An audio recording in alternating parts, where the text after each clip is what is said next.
Am I the only one that didn't know the true terror of an old house at night? Every creak of the old house was a thunderclap, reverberating through the empty rooms. The protagonist, heart hammering, moved cautiously through the shadows, each step a desperate struggle against the rising tide of terror. Suddenly a whisper, barely audible, sent icy chills down their spine. They weren't alone. The darkness seemed to close in, the air thick with an unseen, malevolent presence. The tension was unbearable, each moment stretching into an eternity of dread. The clock struck midnight, its chime resonating like a death knell. The wind howled outside, rattling the windows with a ferocity as if trying to break in. Footsteps echoed in the distance, growing louder, more menacing with each passing second. The air grew colder and the feeling of being watched became a suffocating weight.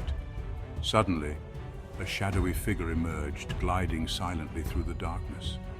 It lingered for a moment, then vanished as quickly as it had come. The house seemed to breathe, its walls whispering sinister secrets of the past. The terror was a living, breathing entity, consuming everything in its path. The candle flickered, casting eerie shadows that seemed to writhe and twist with a life of their own. The whispers grew louder, more insistent, as if demanding to be heard.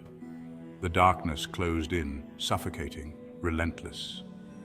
In that moment, the true horror of the night was revealed, a nightmare from which there was no escape. I bet you didn't know how terrifying a silent house can be. A clock on the wall ticked slowly, each tick echoing like a heartbeat. Shadows dance menacingly on the walls. Kara, a woman in her late 20s, sits alone on a couch, scrolling through her phone. She sighs, setting it down, glancing at the clock. It's 3:07 a.m. Kara whispers to herself, he should be home by now. Suddenly, a loud creak from upstairs shatters the silence. Kara freezes, her eyes darting toward the stairs. The creak is followed by a low, almost imperceptible whisper, sending chills down her spine. Kara's breath quickens. She stands up slowly, her eyes never leaving the staircase. The shadows seem to grow darker, more sinister. She takes a hesitant step forward, the floorboards groaning under her weight. Another whisper, this time clearer. Kara. Her name, spoken in a voice that chills her to the bone. She grips the banister, her knuckles turning white. The air grows colder and she can see her breath forming misty clouds. The clock ticks louder, each second pounding in her ears. She takes another step, her heart hammering in her chest. The whisper comes again, more insistent. Kara, come here. She stops, her body trembling violently. The shadows at the top of the stairs shift, forming a dark, looming figure. Kara's eyes widen in sheer terror as the figure starts to descend, its presence suffocating and malevolent. I don't think people understand the true terror of being alone in the dark. Kara steps cautiously into the hallway, her eyes darting nervously up the staircase where the unsettling sound originated. She takes a shaky breath, trying to steady herself. Kara calls out, Alex, is that you? No answer. Another creak echoes, this time closer, more menacing. Her breathing quickens. She snatches a flashlight from a nearby table and heads up the stairs, her heart pounding. The flashlight flickers erratically, casting long, sinister shadows on the walls. Kara's heart races as she ascends the creaky stairs. Each step feels like an eternity, the air thick with dread. She hears a whisper, indistinct but chilling, reverberating through the hallway, sending shivers down her spine. Kara freezes, her eyes wide with terror. She shines the flashlight towards the top of the stairs, but the shadowy figure has vanished. The air grows colder and she can see her breath in the dim light, each exhale a ghostly mist. She whispers, Alex, please answer me. A sudden icy gust of wind howls through the hallway, extinguishing the flashlight. Kara is plunged into suffocating darkness. She fumbles desperately with the flashlight, her hands shaking uncontrollably. The whispering grows louder, more insistent, surrounding her like a malevolent presence. She finally manages to turn the flashlight back on, but the beam is weak and flickering, barely piercing the darkness. She takes a deep breath and continues up the stairs, each step echoing ominously in the oppressive silence. The whispering stops abruptly, replaced by a deafening, eerie silence. Kara reaches the top of the stairs, her flashlight beam revealing a long, dark hallway that seems to stretch into infinity. At the end of the hallway, an ominous door stands slightly ajar, a sliver of darkness beckoning her. She knows she has to go through it, but every instinct screams at her to turn back. Summoning all her courage, she takes a hesitant step forward, the weight of dread pressing down on her.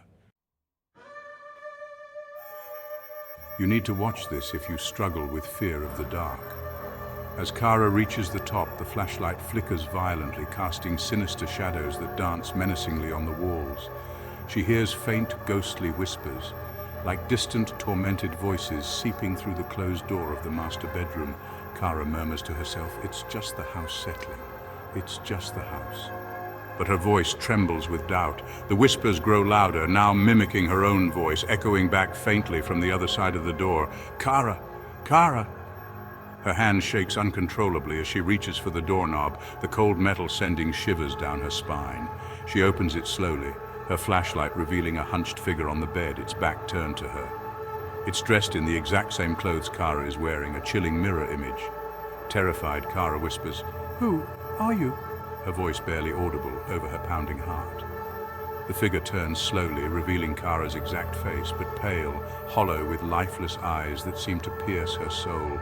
It grins, whispering with a raspy, bone-chilling voice, "I'm you, watching from the dark."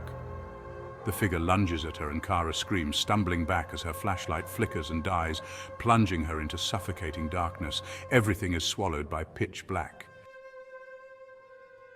Kara's heavy breathing fills the oppressive silence, her eyes wide with unrelenting terror. She fumbles in her pocket, finding a small candle and lighting it with trembling hands, the flame flickering weakly. The dim light casts long, sinister shadows on the walls, barely illuminating the room. She catches a glimpse of her distorted reflection in a cracked mirror, the image warping and shifting grotesquely. Suddenly she hears slow, deliberate footsteps behind her. She turns around slowly, heart pounding like a drum. A shadowy figure approaches, its form barely visible in the flickering candlelight. Kara backs away, her fear mounting to a fever pitch. Trapped with nowhere to go, Kara's back hits the wall. She can feel the cold, hard surface pressing against her skin. The figure reaches out, its hand almost touching her. Kara's breath catches in her throat, paralyzed with fear. Suddenly, a blinding burst of light fills the room and the figure vanishes. Kara shields her eyes, blinking in disbelief. When she opens them again, she is alone. The room is empty, and the oppressive darkness has lifted. Cautiously, she steps forward, her eyes scanning the room for any sign of the figure. On the floor, she finds a note. With trembling hands, she picks it up and reads, "You can never escape the darkness within." Horror washes over her as she drops the note, the words echoing in her mind like a sinister chant. Desperate to escape, Kara runs out of the room, her footsteps echoing down the hallway like a frantic heartbeat. The hallway returns to an eerie silence, the flickering lights casting sinister shadows once more. This is why you need to be cautious in your own home. Sunlight streams in through the windows. The house is eerily silent and unnervingly calm. The clock on the wall reads 7:30 a.m. There is no sign of Kara. Her phone lies on the couch, screen cracked. The door to the master bedroom upstairs is wide open. A faint, almost imperceptible whisper slithers through the room. The shadows on the wall seem to writhe on their own, twisting and contorting into grotesque shapes. The staircase creaks as if someone is slowly descending, but no one is there. The air grows colder, and an icy chill runs down your spine. The clock's second hand ticks louder and louder, each tick echoing like a heartbeat in the oppressive silence. Suddenly the clock stops with a jarring finality. The open door to the master bedroom looms ominously, darkness spilling out like a living entity. A low, menacing growl emanates from the shadows, sending a wave of primal terror through the house. Something is watching. Something is waiting. Fade out.